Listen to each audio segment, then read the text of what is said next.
Can you all hear me okay? Yeah, in the back. And let's see it. It works. Cool. Good morning, everybody. We don't have a lot of time, and we have a lot of information to cover, so we're going to just jump right in. You all know a little bit about me, third-generation dealer. Grew up in my father's dealership in Northern California, Silicon Valley, in the San Francisco Bay Area. So I grew up with two real passions. One was the auto industry and the car business, and the other was, of course, technology startups. So I live in this world where I have, I'm one part tech geek and one part dealer. I was the kid in elementary school, and the teacher would say, "What do you want to be when you grow up?" My friend Bobby would say, "I'm going to be a fireman." My friend Timmy would say, "I'm going to be a policeman." They'd say, "What are you going to be, Jared?" I'd be like, "I'm going to be a car dealer." And my teacher would be like, "You're going to be what?" Right? So many of you, I'm sure, can relate. So we're going to talk about social media ROI, and there's going to be a lot of people discussing social media and search marketing over the next day. So what I hope to do is maybe provide a framework for you to think about as a dealer operator, as a dealer principal or manager, how to look at this social media and search marketing space, because they do overlap a little bit, so that you can make some strategic decisions. I don't plan to lay out in the next 25 to 30 minutes everything that you need to know about social media, because that would be impossible. But if I can get you thinking around some of the key points, hopefully I can be a platform to launch you to some new successes as you go look at some of the real nitty-gritty operational best practices with some of the other breakouts later on today. How many of you, just out of curiosity, have a Facebook page?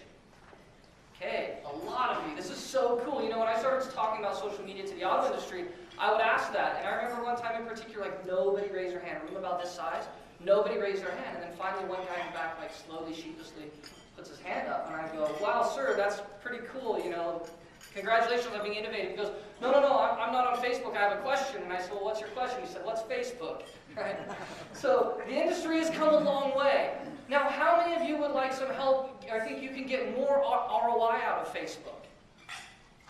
Okay, just about all the same hands go up. What I'm going to show you is that there's 5 ways to articulate, currently today, ROI with social media. So what most of us do when we jump into social media is we skip all of the necessary steps to formulate an appropriate business strategy. We don't look at it as a business plan. Instead, what we do is we look at it as Facebook. And we saw the video online, like Social Media Revolution, and it says that, wow, Facebook, if it was a country, it'd be the 3rd largest country in the world, right? Because you have the population of China, India, and then there's Facebook. You go, whoa, it's that big, I gotta be involved. So everyone jumps involved, we create the Facebook page, we go right to the engagement, we start doing what? Typically we start sharing maybe a little bit of car buying tips or service tips, and our inventory and our deals and our specials, and 3 months later we've got half of our employees wasting 3/4 of their day on Facebook, and we go, this plan ain't working, right? So what I want to do is I want to back us up, because this is no different than any other strategic decision, business decision that you would make inside of your store. So there's a path that you need to go down, and you have certain goals that your business needs to achieve. Some of them are profitability goals. You could break them down further to maybe an objective of growth, an objective of volume, CSI. So you have all these goals that are within your business. And social media is not a silver bullet. It's not going to revolutionize your world and change all of these business goals that you have. So your same business goals, some of them, not all of them, can be achieved through social media. So first we need to filter out all the stuff that can't be done on social media and determine what can be. That's what we're going to get into next, right? So the what. What can I do with social media? Then you're going to go and you're going to decide, how am I going to accomplish the what? And as you know, a business strategy is simply an allocation of your assets. And I'm going to show that there's different social media assets that can be employed different ways to achieve those different goals. Okay? At that point in time, once you've kind of formulated this plan, then you're actually going to go out and build the assets. And different assets achieve different goals, and different assets need to be optimized according to your goals. So you're going to build these assets differently based on what you need to achieve. It isn't until all that stuff is done that you actually go out and engage your audience. And see, what happens is if you jump all of these steps and you go from business goals to engagement like most of us tend to do, well, you'll never be successful, quite frankly, because you've never defined what success is. And until you know what success is, you'll never know when you've arrived. Okay, so this is common business stuff. One of the points that I'd like to make is that you are already, all of you, social media experts. And you'll see what I mean by the end. You already possess the skills and the knowledge necessary to excel in this space. It isn't this foreign world that you need to be afraid of.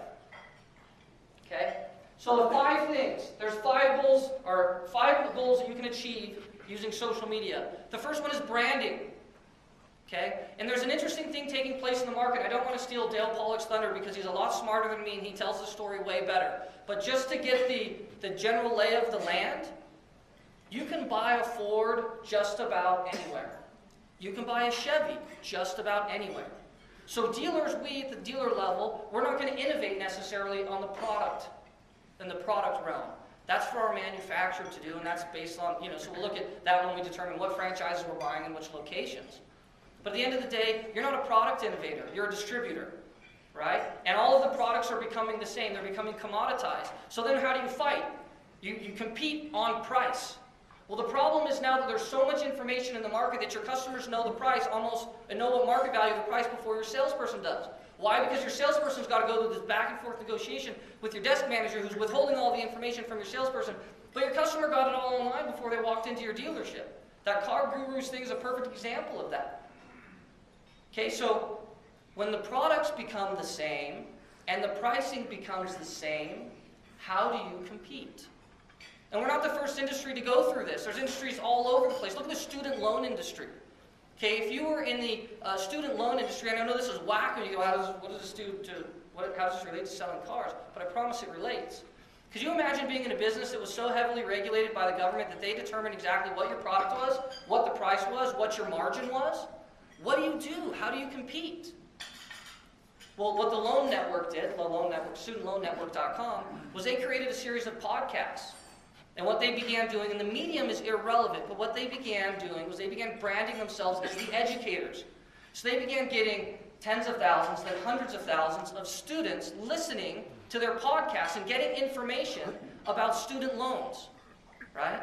So it wasn't product innovation, it was simply service innovation. And you'll find that in the auto industry, what's going to happen going forward is you've got 2 main ways that you can innovate. Because again, at the end, we're distributors. And so our brand is going to be built around the story that we have to tell and simply how we tell it. So just like the Student Loan Network, who took their student loan sales and blew them up, triple-digit growth year after year after year, they did it through marketing innovation. So you've got to determine what your dealership stands for.